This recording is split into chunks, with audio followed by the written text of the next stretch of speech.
Hay un tema que quiero abordar en esta noche que me parece importante. El Señor me ha estado inquietando en este último tiempo en función de lo que venimos viendo, de lo que venimos entendiendo fundamentalmente sobre nuestra manera de hacer iglesia, ¿no? Sobre nuestra manera de hacer iglesia. ¿Por qué hacemos lo que hacemos? ¿Por qué hacemos las cosas como las hacemos? Y preguntas que me estoy haciendo. ¿Es la iglesia de hoy tal como la concebimos y la entendemos y hacemos el diseño de Dios para la iglesia? ¿Estamos trabajando en base al diseño de Dios? ¿Se acuerdan cuando Dios le dice a Salomón que construya el templo? Dios le da un diseño, ¿sí? No era hacelo como venga, hace algo. Dios no le dijo hace algo. Ya con el tabernáculo pasó. Dios le dijo a Moisés, hace todo de acuerdo al modelo que te mostré en el monte. O sea, Dios trabaja con planos. Dios trabaja con diseño, Dios trabaja con modelos. No es, me acuerdo que mi mamá decía, no es a la que te criaste. ¿Cuántos conocen ese dicho? Eso evidencia cierta edad. No es a la que te criaste, ¿sí? No es así como salga.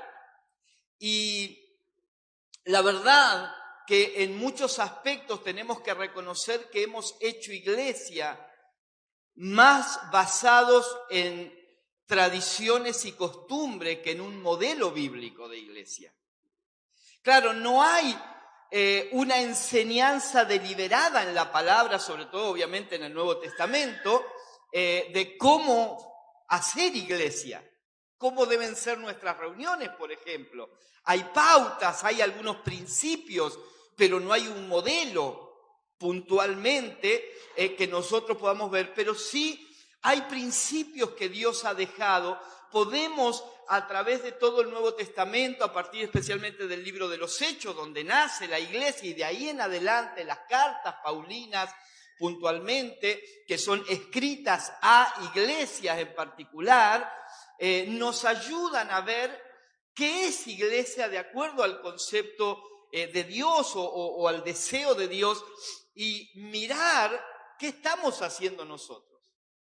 ¿Cómo estamos actuando nosotros? ¿Cuál es el verdadero concepto o sentido de la iglesia? Ya entendimos, creo, a esta altura, ya entendimos el tema de ser templo, iglesia o casa del Señor. ¿Cuántos lo entendieron? Ya entendimos que los domingos venimos a la casa del Señor. Ya entendimos que la casa del Señor no es un edificio, que la casa del Señor somos nosotros. Ya entendimos o estamos entendiendo que el templo no es un edificio, somos nosotros, ¿sí? Que la iglesia no es un edificio, somos nosotros.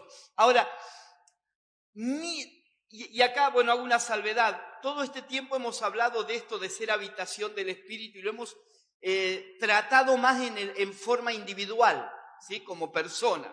Ahora, cuando leemos las cartas paulinas, en Efesios particularmente, Pablo habla, por un lado, de que somos en lo personal habitación de Dios, pero dice también que estamos edificando una casa espiritual, para llegar a ser un templo santo, y ahí está hablando en forma corporativa. Así que encontramos en la Biblia los dos sentidos. Somos casa del Señor en término individual, y nos constituimos cuando nos reunimos y nos congregamos, nos constituimos en casa del Señor. ¿Se entiende esto? ¿Sí? Ahora, es tan fuerte, ¿por qué yo estoy tan decidido y cargoso con el tema de cómo hablamos, con el tema de usar bien las palabras? Porque el mal uso de las palabras, haciendo referencia a los edificios como templo, como casa del Señor o como iglesia, nos ha llevado a un formato de iglesia, y estoy hablando en las generales de la ley, en la mayoría de los casos, siempre habrá excepciones, pero tenemos la iglesia evangélica ha arrastrado del catolicismo y no se pudo sacar en la reforma ese lastre, nos sacamos otro lastres, pero no ese, de que toda la actividad de la iglesia está centrada en un edificio, ¿sí o no? Es el modelo que tenemos hoy, nos guste o no nos guste, nosotros acá, la actividad de la iglesia está centrada en un edificio. De hecho, cuando alguien comienza una nueva congregación, una nueva iglesia, una de las primeras cosas que piensa es en un edificio, ¿sí? Y no estamos en contra de los edificios, entendemos que son necesarios, que tienen su utilidad.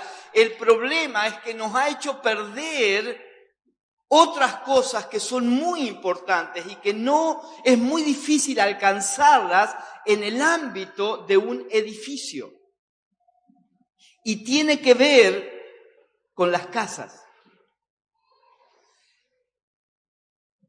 Llevar la iglesia, encapsular, como yo digo, a la iglesia en edificios nos ha robado las casas.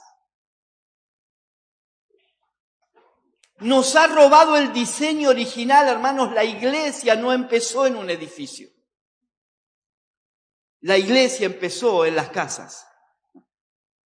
La iglesia empezó en las casas. El aposento alto era una casa. Era una habitación o un salón, un quincho, en términos de hoy, de una casa. Allí nace la iglesia. Después, cuando dice que se reunían en el templo, no tengo ahora las medidas exactas, pero el templo de Salomón, la nave central, no era muy grande. No era un megatemplo.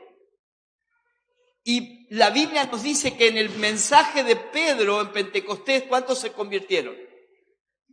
3.000 de arranque. O sea, imposible, cuando dice que se reunían en las casas y en el templo, imposible que fuera dentro, lo que se cree que era en el playón, en el atrio exterior, al aire libre, donde se reunía la multitud para escuchar un mensaje de la palabra. Pero esas eran excepciones porque el templo duró algunos años y fue destruido. Y porque la iglesia nace con judíos y en Jerusalén. Pero después vemos en Hechos y en las cartas de Pablo cantidad de referencias a casas, no a templos o edificios. Quitémosle ese nombre. Edificios. Porque la iglesia nace en las casas. Y nace en las casas por varias razones que después vamos a ir detallando. Pero la iglesia de hoy perdió eso. Y con las casas perdimos el origen o la esencia, el ADN de lo que es la iglesia. Entonces necesitamos redescubrir el valor de las casas. Por eso este mensaje tiene que ver con recuperar las casas, con recuperar el valor de las casas. Yo sé que cada cultura es diferente, sé que los tiempos son diferentes y obviamente que eso afecta muchas veces, hay circunstancias que afectan, pero nada de eso le tiene que robar la esencia. Nos adaptaremos a las circunstancias, pero lo que tenemos que rescatar y que es lo que transversalmente atraviesa culturas y tiempos es la esencia, es el ADN de qué es la iglesia. Como dije, la iglesia tal como la conocemos hoy está centrada fundamentalmente en un edificio. Está centrada en sus reuniones generales. ¿Sí? Mucho de lo que pasa en la iglesia tiene que ver fundamentalmente y en la mayoría de los casos con la reunión del domingo, con convocar gente. ¿A cuánta gente convocamos? ¿A cuánta gente reunimos el día domingo? Y eso hace una iglesia, y aunque en el caso nuestro y de algunas congregaciones con las que estamos trabajando, ya venimos hace un tiempo entendiendo un poco más algunas cosas y trabajando, pero aún todavía estamos lejos. Todavía yo estoy desconforme. Todavía creo que necesitamos cambios, porque todavía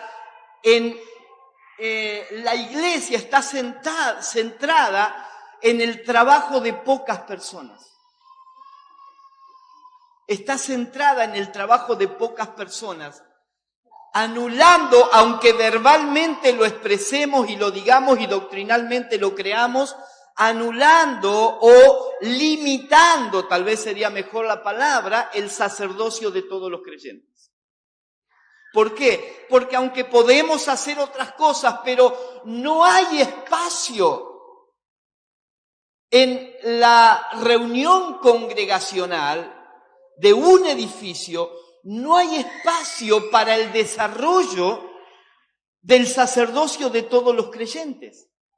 Y aunque tampoco tenemos que caer en el error de limitar el sacerdocio a reuniones, porque el sacerdocio lo ejercemos en todos los ámbitos, pero vamos a ver por la palabra la importancia de reunirnos y que en esas reuniones también podamos desarrollar los dones que Dios nos ha dado para un mayor crecimiento de la iglesia, un crecimiento más funcional y orgánico. Yo les quiero plantear esto para que nos demos cuenta en qué estado estamos. Dos hipótesis. ¿Cuántos me van a seguir? A ver. ¿Está bien? ¿Están acá? Bien. Dos hipótesis. Número uno, para ver qué sería, ninguna de las dos es un ideal ni nada, ni es bueno. Entonces, ¿cuál sería la menos mala o la más o menos contraproducente de estas dos hipótesis? ¿Sí? Por ejemplo, ¿qué pasara si de aquí a una semana o a un mes, por alguna razón X, que no me puse a pensar cuál podría ser, porque no viene al caso, cualquiera, no pudiéramos tener más células? Células. Hablo de células en el caso nuestro, que es el nombre que le damos, grupos pequeños, grupos caseros, ¿sí? Grupos de crecimiento, como en cada congregación, por los que nos estén mirando de otros lados, de otros países o ciudades, le puedan llamar. Pero, ¿qué pasaría si no pudiéramos tener más grupos pequeños y nos quedáramos solamente con la actividad del edificio central de la congregación? Esa es una hipótesis. La otra hipótesis es que por alguna razón, dentro de un mes, no podamos usar el edificio y la única alternativa que tengamos de congregarnos sean las células o las casas o los grupos de crecimiento. ¿Están viendo las dos hipótesis? ¿Sí? Si somos sinceros, no me digan el ideal, porque ya ven por dónde va la cosa, no me versé. Si somos sinceros y con una mano en el corazón, hoy por hoy, en la estructura real que hoy tenemos actual de la iglesia, ¿qué perjudicaría más? ¿La primera o la segunda hipótesis?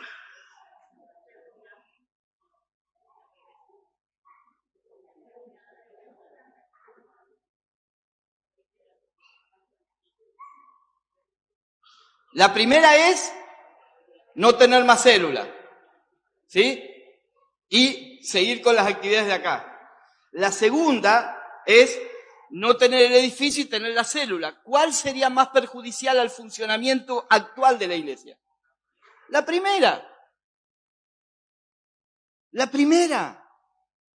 ¿Por qué? Porque sin células seguimos con nuestras reuniones, los domingos viene la gente, tenemos la reunión de jóvenes, tenemos los adolescentes, tenemos los niños, venimos acá, todos nos reunimos, no pasaría nada, entre paréntesis o entre comillas, no pasaría demasiado. Casi hasta podríamos decir que en algún aspecto, yo sé que perjudicaría, pero pasaría inadvertido. Pero si nos quitan este edificio, hay un montón de cosas que acá hacemos que en la casa no las podemos hacer. ¿Sí o no? Porque esa es la estructura. Es una iglesia basada en una estructura eclesiástica y en un edificio. Y eso nos tiene que hacer pensar. Nos tiene que hacer pensar si está bien eso, si es correcto eso, si eso es el plano, el diseño de Dios para la iglesia.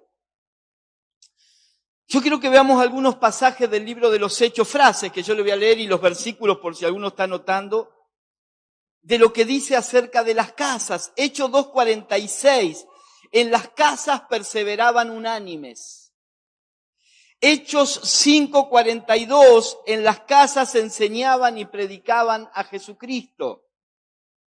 Hechos 9:17, en las casas hacían milagros.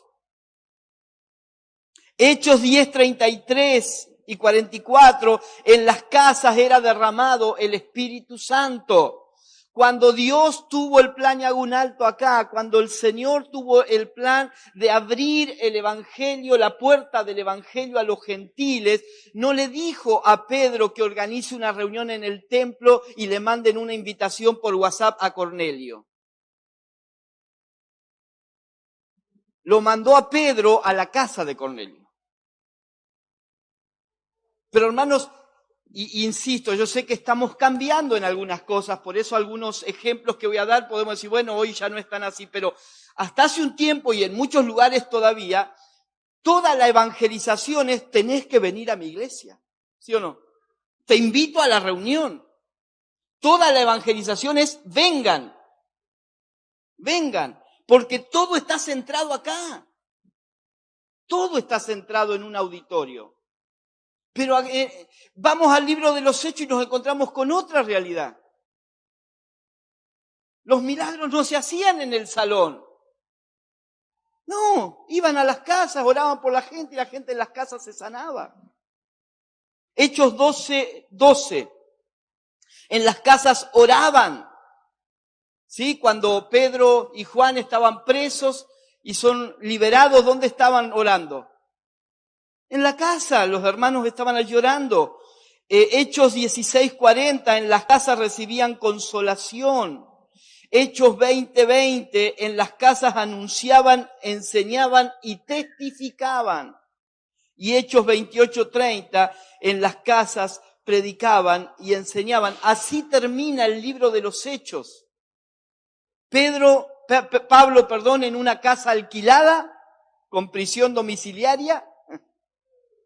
En esa casa predicaba el Evangelio.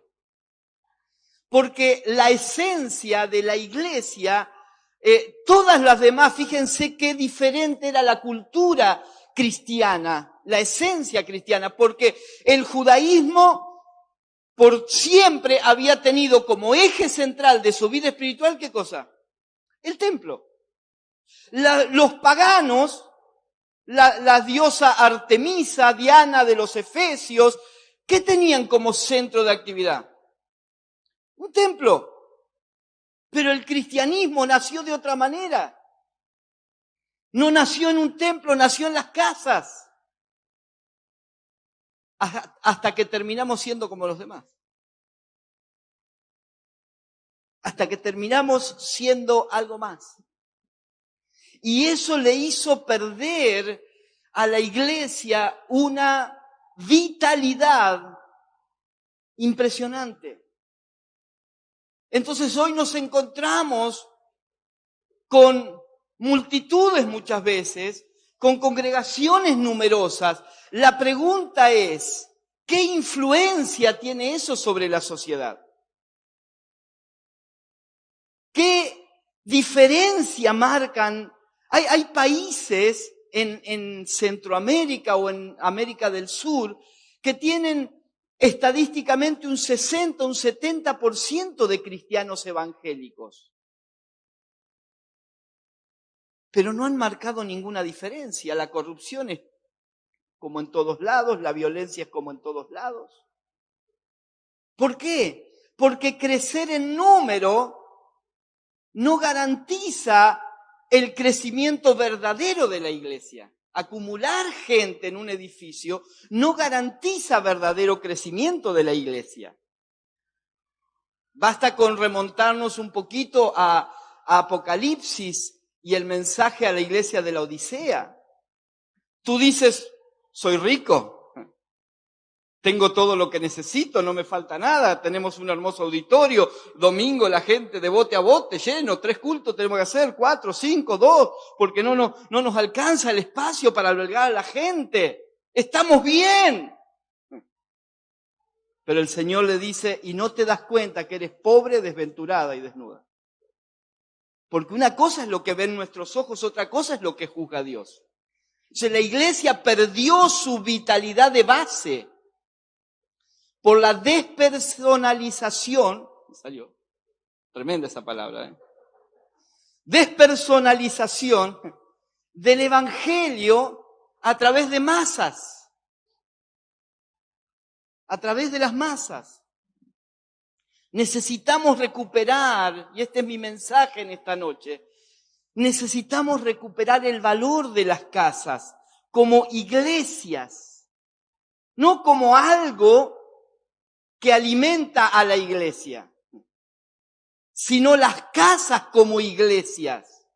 Iglesias orgánicas o que orgánicamente se desarrollan para manifestar a Cristo al mundo. Hermanos, ¿usted cree que la gente va a ver a Cristo a través de una reunión multitudinaria? No. La gente no ve a Cristo a través de nuestras reuniones. Puede estar en nuestras reuniones, le puede gustar más o menos, puede recibir algo de Dios o ser tocada por Dios, no, eso queda en las manos de Dios y Dios lo puede hacer, pero a través de una pequeña comunidad de personas realmente transformadas que manifiestan a Cristo, es a través de cómo la gente lo va a poder ver. Por eso digo que tenemos que recuperar. Y yo pido por favor al liderazgo que escuche atentamente, porque no vamos nosotros, yo creo que tenemos que hacer algunos cambios, pero no los vamos a hacer apurados ni así porque sí simplemente, sino que tendrán que ser el resultado de un entendimiento. Pero un entendimiento que tiene que bajar a todos, especialmente al liderazgo, a los pastores de las iglesias hijas o pastores de otras congregaciones. Necesitamos repensar la iglesia. Y escuchen bien, porque es mucho más fácil hacer cambios cuando todavía la congregación es pequeña que cuando crece. O sea, si un barco tiene que virar y dar vuelta y girar para tomar otro rumbo, es mucho más fácil para una embarcación pequeña que para un transatlántico, ¿sí o no? Entonces, mientras todavía menos crecimiento tenemos, más fácil estamos para cambiar, no formas simplemente, sino el concepto y el entendimiento de lo que es iglesia. No sé cuántos están entendiendo, o estoy muy complicado. ¿Se entiende? Bien, quiero que veamos algunas virtudes de las iglesias casa. Yo sé que nosotros le llamamos célula y tiene un sentido orgánico también de crecimiento, pero lo que necesito es que podamos ver otra vez a las células como iglesias, no como algo que ayuda al crecimiento de la iglesia, sino como pequeñas iglesias. Qué buenísimo, porque después todas esas pequeñas iglesias nos congregamos acá en una gran celebración dominical para alabar al Señor. Está buenísimo, y para ser instruidos apostólicamente no vamos a dejar de hacer nada de eso. Pero tenemos que revertir poco a poco y a través de algunos cambios, pero fundamentalmente en un entendimiento, un concepto. hablo de nosotros porque somos los que estamos aquí. Cada uno de los pastores que esté escuchando o hermanos evaluará su condición. La realidad nuestra, y aunque, insisto, gracias a Dios que hace años empezamos a trabajar con células y eso nos ayudó mucho y nos acercó mucho a esto que queremos, pero la realidad es que hoy la parte fuerte de la congregación está en las reuniones y la parte más débil de la congregación está en las células. Es una realidad, lo hemos charlado con el cuerpo pastoral, examinando un poco la situación de la iglesia y encontramos esta realidad que tiene que ser revertida. El fuerte de la iglesia deberían ser las iglesias casas. Deberían ser las iglesias casas.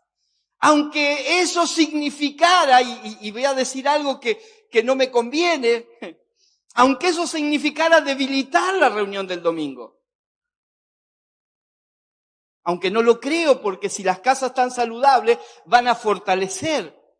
Pero si fuera el caso, necesitamos fortalecer, pero para fortalecer las casas tiene que haber un cambio de paradigma, tiene que haber un cambio de entendimiento sobre qué es la iglesia y cómo funciona la iglesia.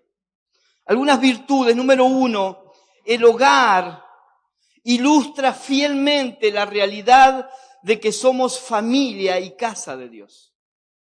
El hogar, diga el hogar. El hogar ilustra fielmente, el hogar ilustra fielmente la realidad de que somos familia y casa de Dios. Entender y ver las casas como iglesia nos va a ayudar a sacarnos el paradigma de templo como edificio. O sea, por un lado, fíjense, tenemos todo un vocabulario donde las palabras realmente importantes como templo, que es donde Dios habita, donde el lugar donde habita y se manifiesta el Espíritu Santo, palabras como iglesia, la congregación de los santos, palabras como casa del Señor, las hemos reducido a un edificio. Ese es uno de los problemas. Y después que en nuestro entendimiento sí tenemos célula, bueno, buenísimo, pero si no voy a la célula no pasa nada, pero no, la reunión del domingo no me la pierdo. ¿Sí o no? Entonces, hay un problema de entendimiento, pero también muchas veces parte de nosotros del liderazgo, de que le damos mucha más importancia a la reunión del domingo que a la célula que nosotros tenemos y dirigimos. Porque no vemos a esos hermanos que vienen a nuestra casa o a otra casa como iglesia, los vemos como una célula, un pedacito de algo mucho más importante que es la iglesia. Cuidado, necesitamos hacer algunos cambios acá fundamentalmente. Hermanos, es en el ámbito, y aunque nosotros tenemos un lindo eslogan, estamos en familia y todo muy lindo, y trabajamos porque Dios sabe que trabajamos, lo hemos charlado con el liderazgo, en el cuerpo pastoral, tenemos que ser una gran familia, que la gente que venga se sienta en familia, que no se sienta solo, que no pase como muchas veces nos ha pasado en otros lados de entrar y salir y nadie nos preguntó ni quiénes somos, ni cómo nos llamamos, ni si somos creyentes, ni no somos, sino atender a la gente. Todo eso lo hacemos y está bien. Pero hay ciertos aspectos de familia que no se pueden dar en una congregación grande. Solo se van a poder manifestar en un hogar. Ciertos conceptos de familia que se van a manifestar en un hogar. Por eso las familias, ¿sí?, no son tan numerosas. Por eso cuando una familia, un matrimonio tiene hijos, hay un tiempo para que esos hijos estén bajo esa familia, pero después esos hijos crecen y se casan y no se quedan a vivir todos en la misma casa. No debiera, por lo menos, ¿no? Cada uno busca su casa formando otra familia que no se desvincula de aquella, pero que le permite tener sus particularidades y una comunión íntima. ¿Se está entendiendo? Entonces hay ciertos aspectos de familia que solo podremos llevarlos adelante, vivirlos, experimentarlos en un hogar, no en un ámbito multitudinario. El sentido de familia en la palabra, y ahora después vamos a ver un poco más eso, no es figurado. No somos como una familia. Somos una familia. Somos una familia. Por eso nos llamamos hermanos. Pero claro, sería anexar al glosario de malas palabras. Palabras mal usadas son malas palabras. Hemos hecho de templo una mala palabra. Hemos hecho de iglesia una mala palabra. Hemos hecho de casa del Señor una mala palabra. Hemos hecho de culto una mala palabra. Hemos hecho de adoración una mala palabra. Y de hermano una mala palabra. Porque la usamos institucionalmente y no como miembros de una familia. Entonces tenemos que entender el concepto de familia. Segundo, el hogar constituye el marco natural para relacionarnos unos con otros. El hogar constituye el marco natural para relacionarnos unos con otros.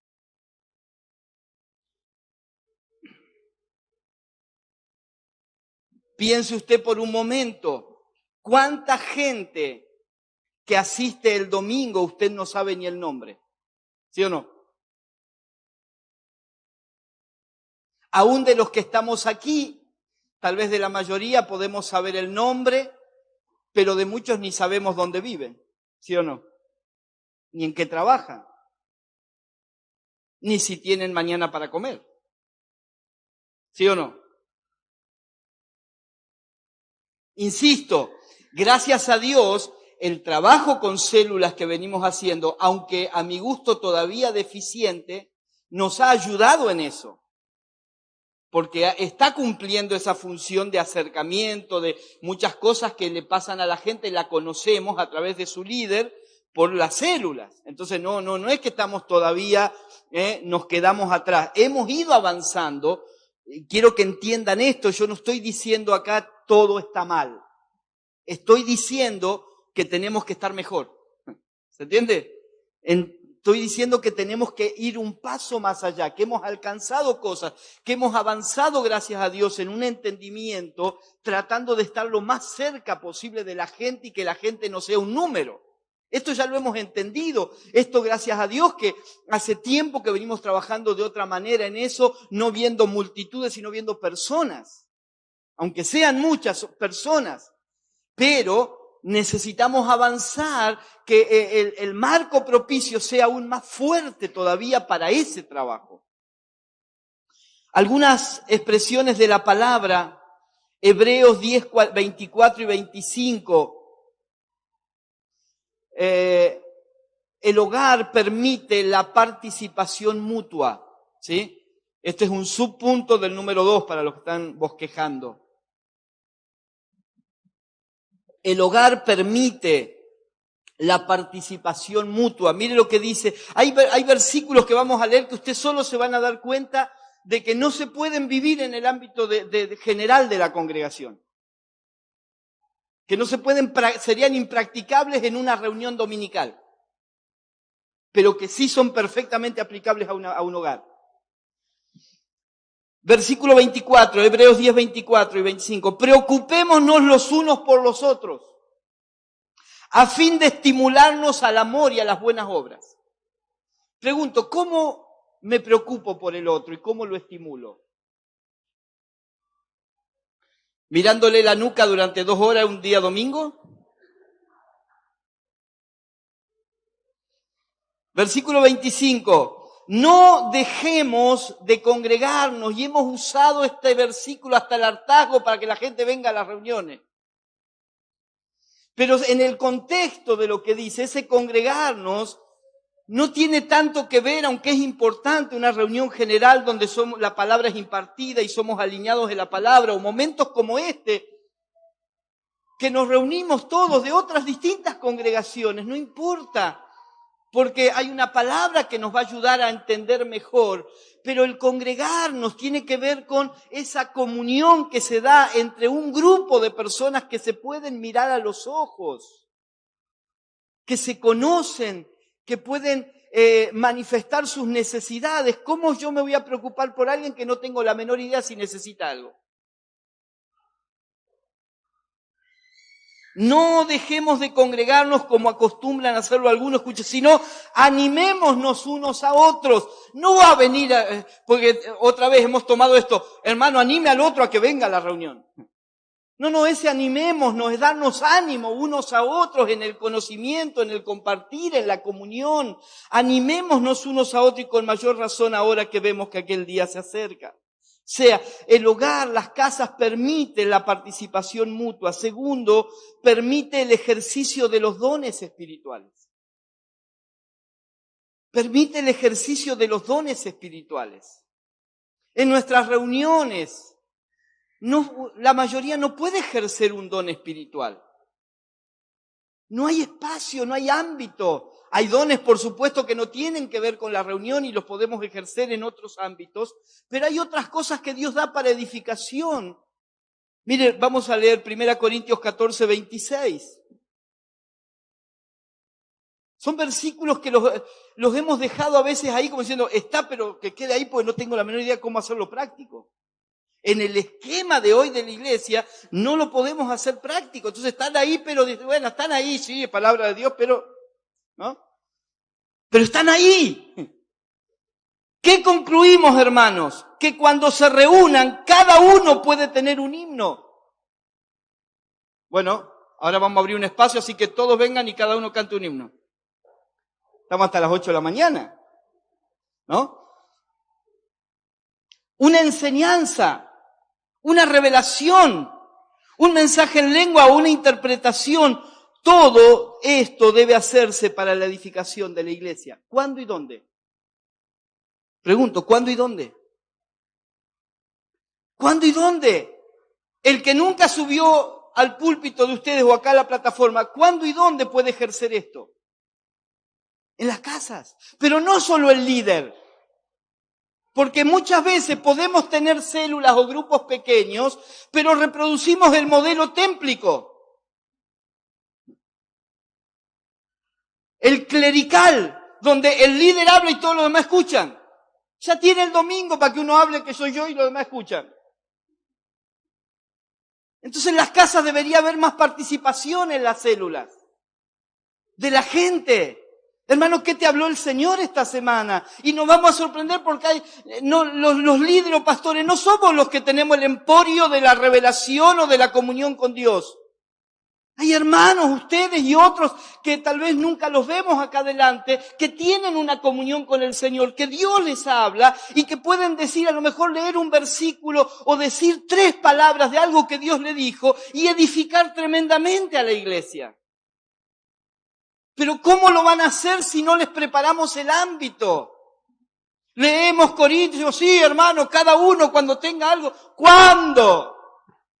En la práctica. No teoricemos en la práctica. ¿Cómo y cuándo? En el esquema tradicional, en la mayoría de las iglesias, esto es imposible. Imposible.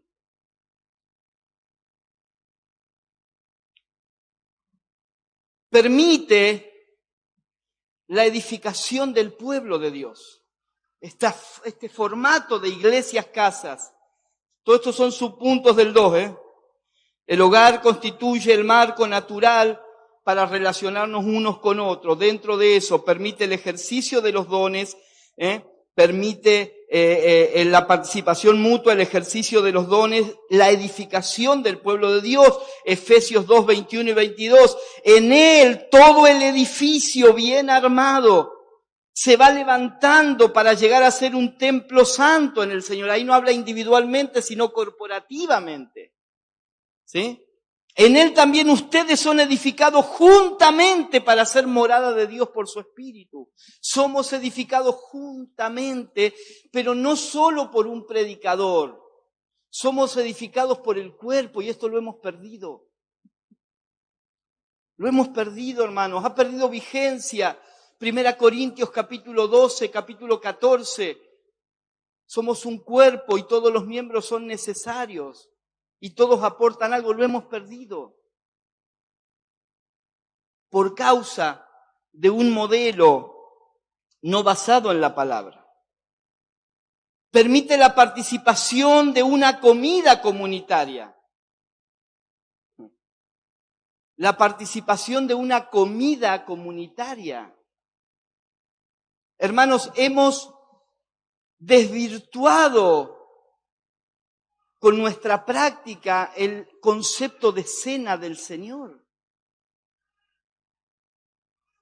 Hemos desvirtuado el modelo de cena del Señor que hoy practican la mayoría de las iglesias. No existe en la Biblia. No existe. No fue el original cuando Jesús lo instituye. Cuando Jesús instituye la cena del Señor, ¿qué fue? Una comida, una cena. No santa, una cena. Santa cena no existe esa palabra en la Biblia. Cena del Señor en todo caso. Hemos sacralizado un evento de un momento totalmente impersonal donde entre un montón de personas y no vamos a dejar de participar de la Santa Cena, de la Cena del Señor.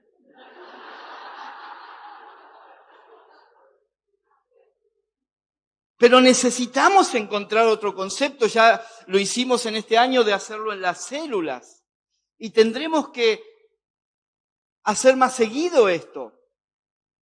Jesús se reunió con los discípulos en una comida de la Pascua, en un asado con corderito. Fue en ese ámbito donde Él instituyó la cena. Mire 1 Corintios 11, 17.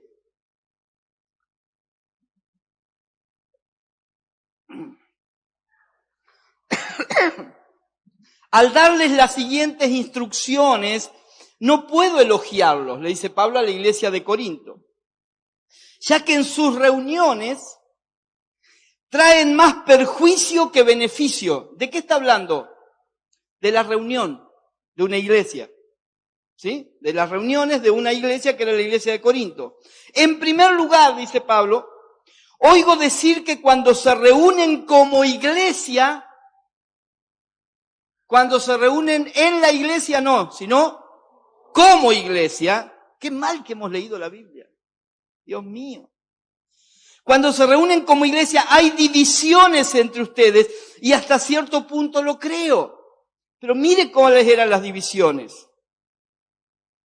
Sin duda, tiene que haber grupos sectarios entre ustedes para que se demuestre quiénes cuentan con la aprobación de Dios.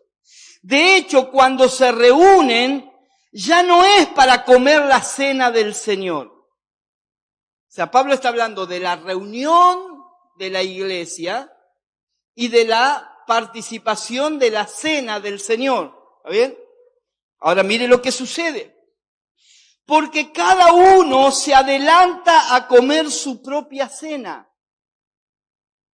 No un cachito de pan.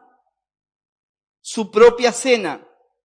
De manera que unos se quedan con hambre mientras otros se emborrachan. ¿Cómo te emborrachás con una copita así? Explícamelo, por favor. Era una cena donde cada uno llevaba algo y compartían la cena del Señor, comiendo y bebiendo. Obviamente algunos se zarpaban y había que corregirlos. Pero nunca Pablo dice ya no se va a hacer más así. A partir de ahora, criollita y jugo cepita. No, Pablo simplemente les pone pautas. Dice, ¿acaso no tienen casas donde comer y beber? ¿O es que menosprecian a la iglesia de Dios y quieren avergonzar a los que no tienen nada? ¿Qué les diré? ¿Voy a elogiarlos por esto? Claro que no. O sea, el punto no era dejar de hacerlo, el punto era hacerlo de tal manera que nadie se quedara sin comer. Si alguien no tenía, otro llevaba para el que no tenía. Y se esperaban, y era un momento de compartir, y dentro de ese momento de compartir se rememoraba el sacrificio de Cristo. Ahora, obviamente que eso acá no lo podemos hacer. ¿En qué ámbito se puede dar esto? En las casas. Disfrutar una cena no como algo material poco espiritual. Pues nosotros dividimos las cosas, ¿sí? Entonces, un cachito así de pan con una copita chiquitita así de vino o de cepita es muy espiritual porque es la Santa Cena. Un asado en casa, bueno, no, eso es puro joda. ¿Se dan cuenta que hay cosas que tenemos que cambiar? ¿Cuántos se están dando cuenta? Hay cosas que tenemos que romper, porque tenemos que... La cena en la Biblia ha sido muy importante. Desde el pueblo de Israel en adelante, Dios instituyó fiestas, comidas. La celebración de la Pascua judía era una comida y que tiene su símbolo en lo que nosotros participamos de la cena del Señor. Cristo es nuestra Pascua. Alrededor de una mesa, comiendo como familia de la fe y disfrutando de un tiempo de comunión descontracturado. Ahora, nosotros eso no lo consideramos una reunión, un culto, ¿no? Y capaz que hasta en una casa, capaz estoy diciendo algo que sucede por ahí, pero no sé. Llegamos y, vení, toma unos mates, qué sé yo, en la célula, ¿no? Está tomando mate el anfitrión y nos da un matecito. Cómete ahí una empanadita, un sanguchito, una tostada con queso crema. Y estamos charlando y compartiendo. Y llega un momento, bueno, ahora empezamos la reunión. Y llega la formalidad, ¿sí o no? Y llega la formalidad y la solemnidad. Porque tenemos esa idea. Claro que tiene que haber un orden, claro que obviamente entendemos que empezar a charlar de algunos temas importantes, pero como parte de un todo. No separando, esto es secular o esto es material, esta es la previa y después ya empieza el culto, ¿no? O sea, todas estas cosas no están en la Biblia, todas estas cosas las inventamos nosotros. El tema es si han servido para hacer mayor manifestación de Cristo o han servido simplemente para una estructura religiosa que es funcional. Eso es lo que tenemos que determinar nosotros en nuestra manera de hacer iglesia. Permite, en quinto lugar, el amor mutuo de los miembros unos por otros. Hermanos, amarnos unos a otros no es una frase romántica. Es uno de los mandamientos, Jesús dijo, más importante. Pero ¿cómo amo a quien no conozco? ¿Cómo amo la nuca de mi hermano? Fíjense que hasta el modelo, y nosotros somos medio atrevidos, así que cambiamos un poquito el formato, pero el modelo tradicional de salón, de auditorio cristiano, es el chorizo largo, con todas las bancas una atrás de otra, donde lo único que hace la gente es mirar la nuca del que tiene adelante, nunca podés mirar los ojos del otro. Y a veces no queda otra por el formato de un auditorio. Ahora, esto lo podés revertir en la casa. El problema es que a veces en la casa, como queremos darle un marco de espiritualidad, ponemos las sillas así también. Son 4 y ponemos 4 sillas uno atrás de otro. En vez de hacer una ronda. ¿Sí? No es más espiritual una reunión con las sillas rectas así que en una rueda. No es más espiritual. Si se da la posibilidad de la rueda, es más comunión. Es más comunión. Menos religiosidad. Romanos 15:14, por mi parte, hermanos míos, estoy seguro que ustedes mismos rebosan de bondad, abundan en conocimientos y están capacitados para instruirse unos a otros. ¿Cómo nos instruimos unos a otros? Gálatas 6, 1 y 2. Hermanos, si alguien es sorprendido en pecado, ustedes que son espirituales deben restaurarlo con una actitud humilde. Pero cuídese cada uno porque también puede ser tentado. Ayúdense unos a otros a llevar sus cargas y así cumplirán la ley de Cristo. ¿Cómo aplicamos esto? ¿Cómo lo aplicamos a esto en la práctica para que dejen de ser por postulados bíblicos, versículos bíblicos que aprendemos y repetimos de memoria como loro, pero que nunca los podemos practicar? En el ámbito del hogar. En el ámbito de un grupo pequeño donde hay una intimidad y un conocimiento mutuo. Ahora pasamos a los puntos principales. 3. El hogar potencia el unos a otros que constituye un principio congregacional. El hogar potencia esta expresión unos a otros que constituye un principio congregacional. ¿Sabe? Esta frase o estas 3 palabras, unos a otros, aparece más de 50 veces en el Nuevo Testamento, en las cartas, sobre todo en las cartas apostólicas. Más de 50 veces dice unos a otros. Y ese unos a otros tiene que ver con un ida y vuelta, una relación personalizada, no masificada, personalizada. Vamos a ver algunos textos, por favor. Romanos 1, 11 y 12, para los que van anotando. Son muchos, así que vayan.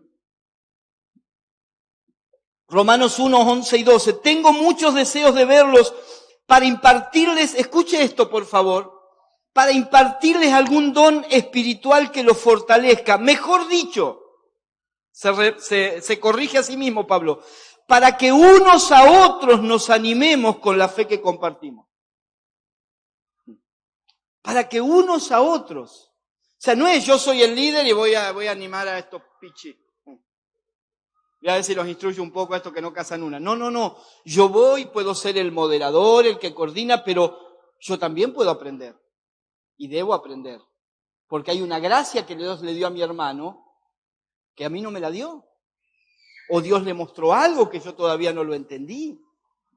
Hermanos, no es por cuestión de estatus o de categoría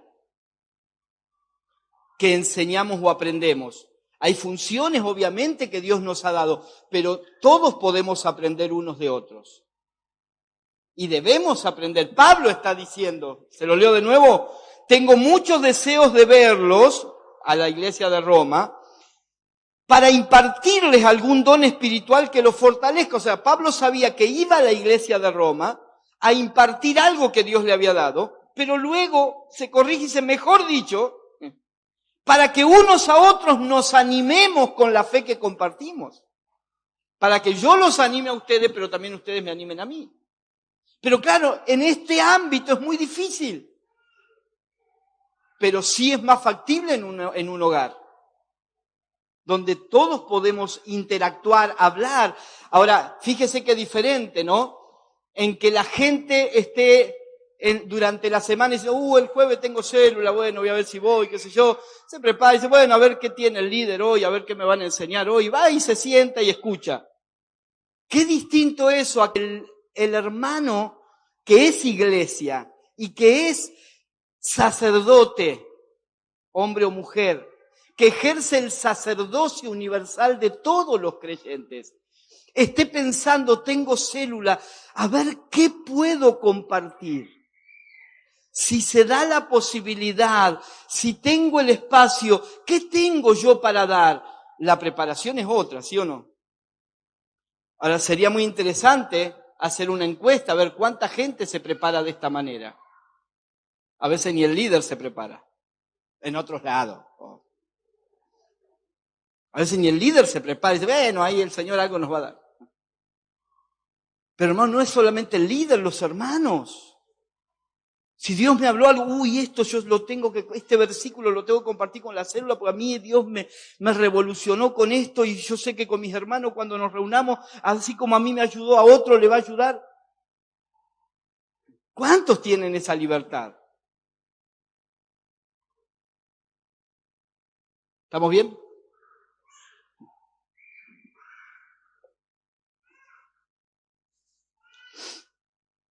Romanos 12:10.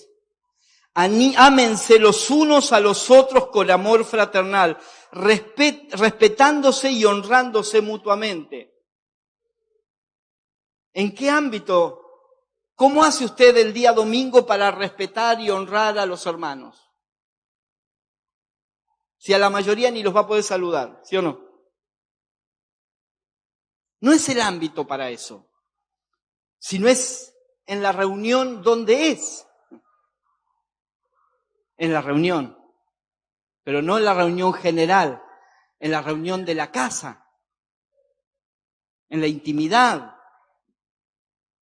Romanos 12:16, vivan en armonía los unos con los otros, no sean arrogantes, sino háganse solidarios con los humildes, no se crean los únicos que saben.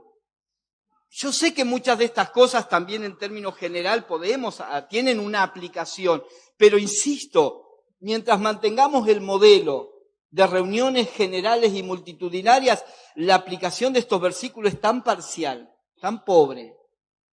Se potencia la aplicación de estas palabras en las casas. En las casas. Romanos 13:8, no tengan deudas pendientes con nadie, a no ser el amarse unos a otros. De hecho, quien ama al prójimo ha cumplido la ley. 1 Corintios 12:20. Lo cierto es que hay muchos miembros, pero el cuerpo es uno solo.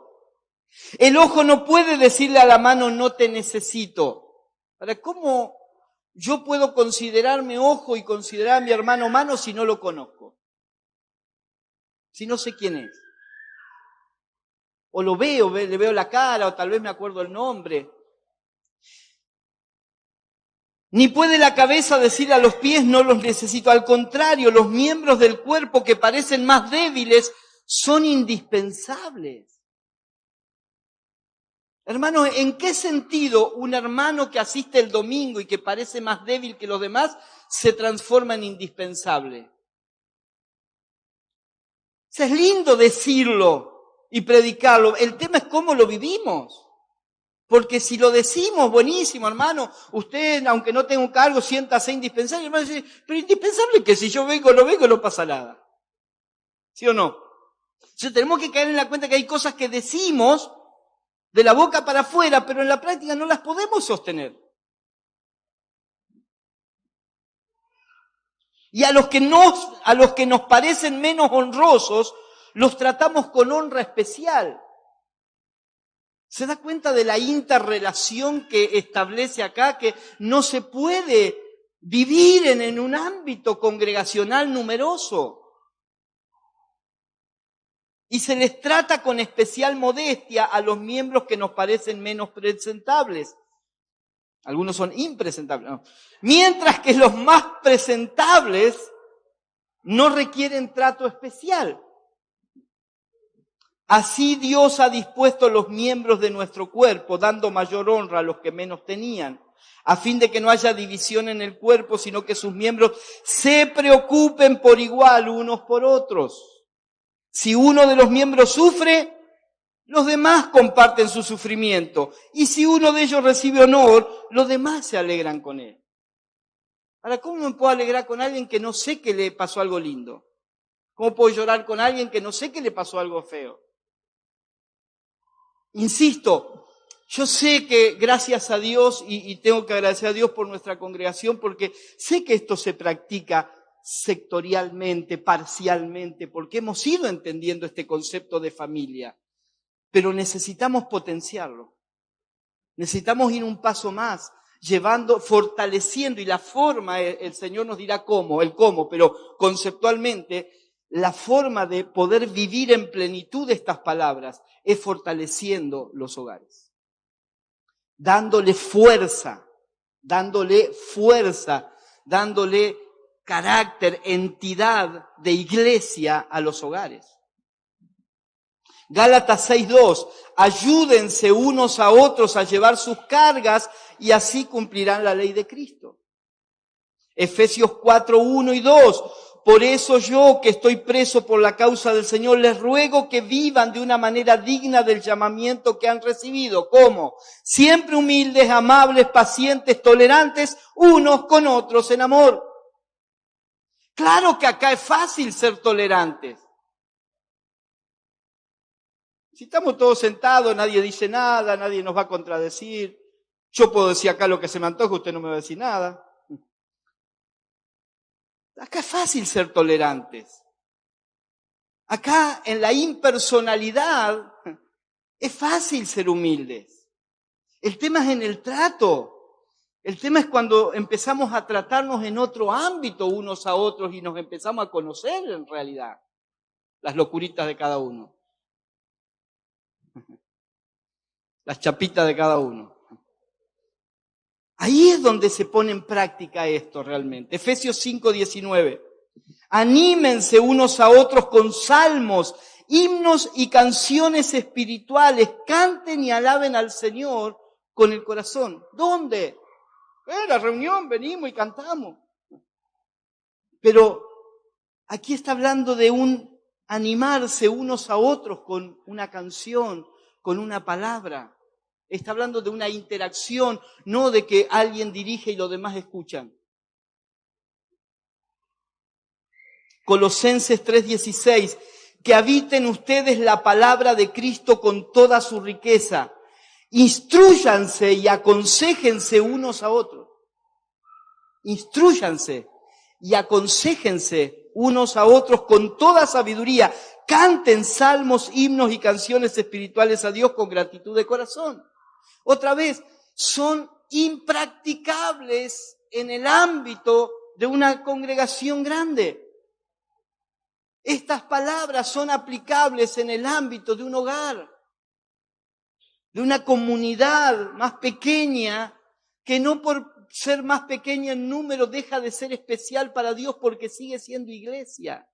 No es menos iglesia, hermanos, la reunión de una casa que la reunión del domingo acá. Saquémonos eso de la cabeza. No es menos iglesia, no es una iglesia de segunda categoría la célula. No es una iglesia de segunda categoría. Bueno, es casi como una iglesia. No, es iglesia. Si entendemos realmente el concepto de iglesia. Y tal vez hasta en cierto sentido, yendo a la esencia de la palabra, tal vez sea más iglesia que lo que pasa el domingo acá. Porque se da mucho más para aplicar todas estas palabras. Primera Tesalonicenses 4:18, por lo tanto, anímense unos a otros con estas palabras. Primera Tesalonicenses 5:11, por eso anímense y edifíquense unos a otros tal como lo vienen haciendo. Anímense, ayúdense, aconséjense, instrúyanse unos a otros. ¿Cómo hacemos el unos a otros? Si el domingo vengo, me siento y escucho. No es lo que pasa el domingo acá, hermanos, salvo los que la han entendido y al terminar la parte formal se quedan charlando y comparten. Salvo eso, lo que sucede en la reunión el domingo acá no es unos a otros, es uno a otros. ¿Entiende la diferencia? Uno o dos a otros, no unos a otros. Eso se da en otro ámbito. Hebreos 3:13. Más bien, mientras dure ese hoy, anímense unos a otros cada día. ¿Con quién podés tener comunión, contacto, sea por WhatsApp o por lo que sea, cada día? Con un grupo. Con un grupo. Tu célula, tu grupo. Con ellos. Entonces, estas palabras son para eso. Cada día, anímense cada día para que ninguno de ustedes se endurezca por el engaño del pecado. Hermanos, es inconcebible creer que solamente podemos subsistir espiritualmente con una reunión el día domingo de 2 horas. Y que esa es la vida de la iglesia. Entonces ahí venimos, cargamos las pilas y ya tenemos para toda la semana. Ese concepto tiene que ser desterrado porque la vida de la iglesia debe vivirse de forma permanente y la comunión tiene que ser permanente. Pero esa comunión no se puede dar en el ámbito de un edificio. sino de relaciones personales, comunitarias, ligaduras entre personas que interactúen, no en el ámbito de una reunión solamente, ni siquiera limitado solamente al momento de la célula. En la vida son la familia. Pero hoy yo me imagino, no sé porque no estoy en cada célula, pero me imagino que habrá gente de la célula que se ve el día de la célula nada más. Se ve con el otro el día de la célula y después el resto de la semana cada uno hace la suya. Pregunto, ¿eso es iglesia? ¿Nos podemos conformar con eso? ¿O hay algo más que el Señor está demandando? Hebreos 10:24, preocupémonos los unos por los otros. Mire, estoy leyendo algunos de los unos por los otros, hay más de 50, estaríamos un rato largo, elegí algunos nada más. Preocupémonos los unos por los otros a fin de estimularnos al amor y a las buenas obras. ¿Cuándo? ¿Cómo? ¿Se lo preguntó? Fue lindo decir, vamos hermano, estimulémonos unos a otros, las buenas obras, el amor. La pregunta es cómo y cuándo. La pregunta es cómo y cuándo. Pues lindo decir cosas, citar versículo bíblico. El tema es cómo los aplicamos. No dejemos de congregarnos como acostumbran a hacerlo algunos, otra vez, sino animémonos unos a otros, con mayor razón, ahora que vemos que aquel día se acerca. Primera de Pedro 3:8. En fin, vivan en armonía unos con los unos con los otros, compartan penas y alegrías, practiquen el amor fraternal, sean compasivos y humildes. ¿Cuál es la pregunta? ¿Dónde, cómo, cuándo? Agréguele algunas más ahí, ¿sí? ¿Dónde, cómo y cuándo? Comparto penas y alegrías. Estamos hablando de familia, no de personas que no se conocen, se cruzan por la calle, capaz que ni se saludan, pero el domingo están juntas en un auditorio diciendo somos iglesia. Eso no es iglesia. Eso no es iglesia. Iglesia es familia, es cuerpo, es la expresión de Cristo.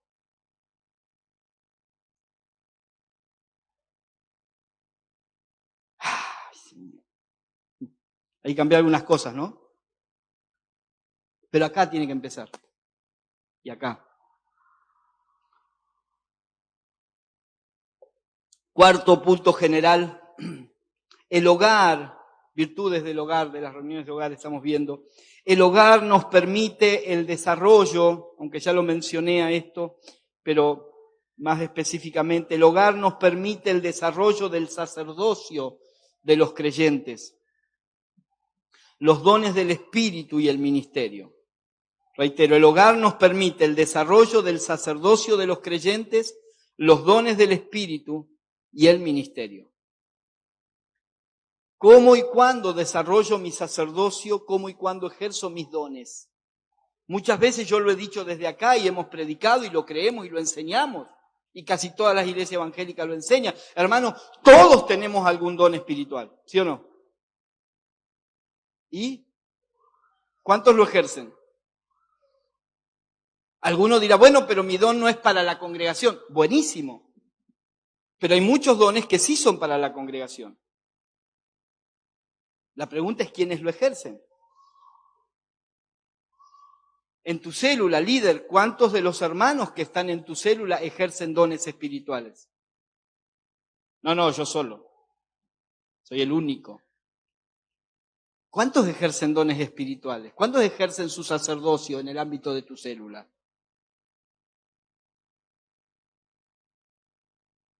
Otra vez, reitero, no serviría de nada, no sirve la forma solamente sin sustancia. Podemos tener grupos pequeños, grupos de crecimiento, grupos de célula que simplemente funcionan como agentes de captar personas para traerlos a la iglesia. Podemos tener grupos pequeños que reproducen la reunión del domingo, uno habla y los demás escuchan. Entonces, la forma por sí misma no cambia nada.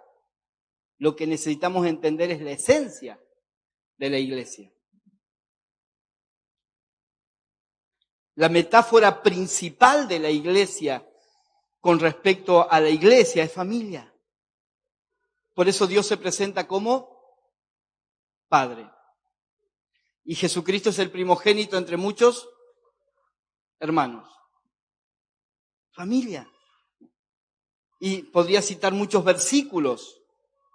Es como familia que podemos y debemos cuidarnos unos a otros, pasar tiempo juntos, demostrar afectos, compartir responsabilidades. Todo esto hace una familia, ¿sí o no? Ahora, todo esto lo tiene que vivir la iglesia, hermano. Y vuelvo a insistir, en el ámbito de un edificio, todo esto lo podemos vivir muy parcialmente, muy parcialmente. El ámbito para que esto se potencie y expresarlo de manera más poderosa es el ámbito de un hogar. Cuando digo hogar, estoy hablando de grupos más pequeños que interrelacionen, tal vez puede ser una oficina, puede ser un quincho, no es problema el lugar, insisto, no es la forma. Hablo del concepto de hogar. ¿Cuántos entienden esto?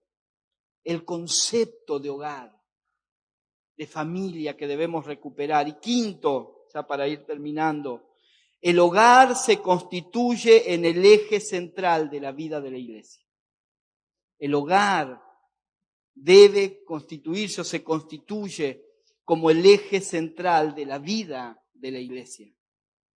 Los hogares no se nutren de la iglesia, de la congregación grande, sino la iglesia, la vida de la congregación grande se nutre de la fuerza que nace en los hogares. No es piramidal.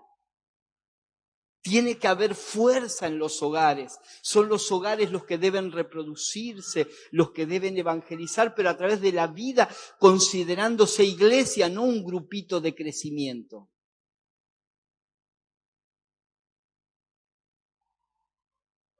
Necesitamos entender esto. Es esa comunidad la que va a poder reflejar a Cristo. Es esa comunidad, es ahí donde la gente va a poder ver cuando asista a una reunión donde hay 15 personas en una casa y ve que se aman y ve que se preocupan unos por otros. La gente dice, mirá cómo se aman. Pero acá, cuando viene la gente a una reunión el domingo, acá lo sumo, dice, mirá qué linda la música. ¿Sí o no? Y por ahí, porque estamos aprendiendo algunas cosas, mirá qué atentos que es la gente. Pero no mucho más. ¿Por qué? Porque interactuamos poco. No es el ámbito propicio. Debemos recuperar el valor de la iglesia hogar. Amén. Debemos recuperar este valor, debemos orar como ministerio. Yo le pido a los pastores, a los líderes, a los pastores de otras congregaciones, oremos. Esto no es para decir, bueno, a partir de mañana. No. Tranquilo. Estamos haciendo lo que hasta ahora entendíamos, pero vamos entendiendo algunas otras cosas y necesitamos ir recibiendo más luz de parte de Dios. Abramos la mente, el corazón, para que el Señor siga iluminándonos el entendimiento por la palabra, enseñándonos. Y después, si hay que hacer cambios, los iremos haciendo. Pero lo importante es que cambiemos nosotros acá, no que hagamos cambios ni por una moda, ni por, ahora se usa esto, ahora se usa el otro. Yo ya me cansé de eso. Basta de hacer cosas por hacer, porque las hace otro y al otro le dio resultado. ¿Qué dice la Biblia? ¿Qué nos dice la palabra?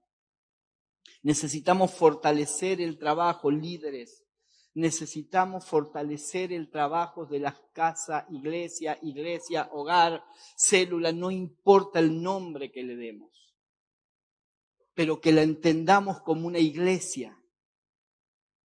Y que el Señor nos ayude a que funcione. Vuelvan a leer los que anotaron las escrituras estas, vuelvan a ver el video, lean las escrituras para decir, ¿cómo es la célula? ¿Cómo hago iglesia en el ámbito de mi célula? con todos los versículos que leímos, ahí tenés para hacer dulce. Para decir, ¿cómo hago para no repetir el modelo del domingo? Porque no es lo mismo. La reunión apostólica donde nos reunimos todos para recibir una palabra directiva y celebrar juntos no es lo mismo que la iglesia hogar, donde interactuamos y se pone en práctica el unos a otros, unos con los otros, unos por los otros. Es allí. Así que, para no saturarlos, vamos a dejar acá, necesitamos redefinir la iglesia. Necesitamos redefinir qué es iglesia, cómo hacemos iglesia, cómo estamos trabajando y haciendo iglesia. Para que se produzcan algunos cambios, hermanos, y hablo acá a nivel local, pero para todas las congregaciones también, por supuesto, se necesita un liderazgo maduro. Se necesita un liderazgo maduro, ¿sí? Un liderazgo maduro que entienda, que asuma responsabilidad, que no es estoy haciendo algo para la iglesia. Me dieron un puestito de líder. Tenemos que sacarnos esas cosas de la cabeza y entender la enorme responsabilidad que tenemos como siervos y siervas de Dios. Necesitamos un liderazgo que entienda por el Espíritu la función que tienen como guías en una iglesia hogar. No es dar una charla, no es dar una clase, no es dar una lección, es pastorear. Esto lo hemos dicho muchas veces, pero hay que repetirlo. Es pastorear una iglesia, entendiendo como iglesia gente, entendiendo como iglesia no solamente no un edificio, sino tampoco un organigrama. Iglesia es gente, diga conmigo, iglesia es gente.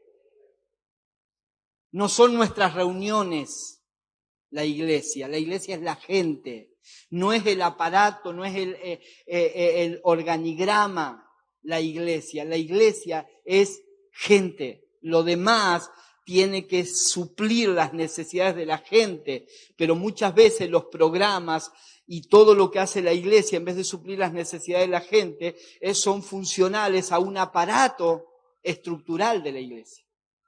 Esas son las cosas que necesitamos cambiar. Yo le invito a que se ponga de pie un momento.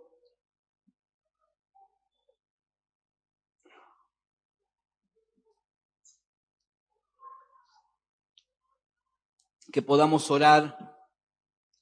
Hermanos, todo esto no son cosas nuevas. Son tan viejas, tan del principio, de los comienzos. Es volver a la esencia de la palabra. Es volver a la esencia.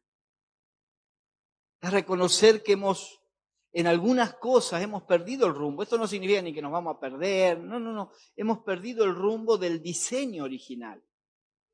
Y necesitamos volver a ese diseño. Yo no sé usted, pero estoy en una etapa de mi vida donde no me banco más algunas cosas. O sea, no quiero hacer lo mismo. Me cansé de algunas cosas, nunca del Señor, nunca de la palabra, nunca de la esencia, pero sí de estructuras que nos han perjudicado más que beneficiado. Y necesitamos reverlas, repensarlas, revisarlas. Pero necesitamos hacerlo bajo la dirección del Espíritu, porque cuando esto, y yo apelo a la madurez, porque insisto, yo he escuchado gente que ha hablado cosas parecidas desde la carne.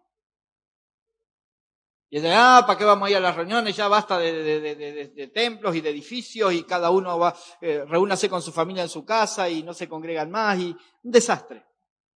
Terminan en cualquier cosa, porque se analiza esto desde la carne. A lo mejor el diagnóstico es el correcto, pero después al buscarle una solución, cuando se busca en la carne se termina siendo un desastre.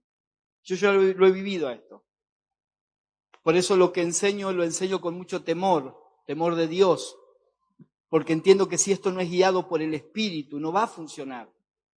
Necesitamos ser sensibles a la voz del Espíritu. Saber que lo que estamos diciendo está en la palabra, que no estamos inventando nada. Y que necesitamos volver a esa esencia, pero en la forma y en el modelo que el Señor nos vaya guiando y en los tiempos que el Señor nos vaya marcando, mostrando. Porque que si tenemos como embarcación mediana, podríamos decir, tenemos que girar, vamos a hacerlo de tal manera que nadie se caiga del barco. ¿Sí? Y que ese viraje nos lleve en la dirección que el Espíritu está soplando. Amén.